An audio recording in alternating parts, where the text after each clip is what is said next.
friction or rubbing. Techniques variations, superficial warming. It is also known as heat rub. It generates heat by creating resistance to motion. Place both hands palm down on the client's skin.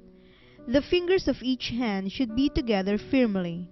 Move the hands briskly and simultaneously in opposite directions. One hand moving towards you and the other hand moving away from you. Sub-variations. Sewing.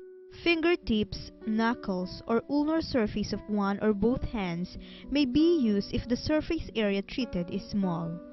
Compress the tissue firmly with open palms and extended fingers of both hands. It is best suited for the extremities.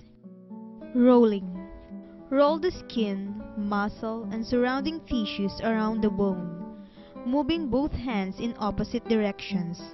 As you roll the tissue around the extremity, use a back and forth movements while you compress the tissue and slide your hands from distal to proximal. Wringing. While compressing the lubricated tissue on all sides with palmar surfaces of the hands and fingers, move the hands in opposing directions. Slide the hands toward the trunk of the body during the massage movement.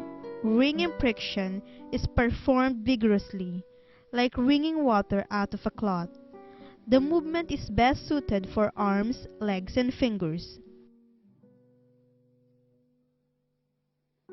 Cross fiber. It is also known as deep transverse friction. It is a very precise and penetrating form of friction. The direction of movement should be across and perpendicular to the pattern of muscle fibers.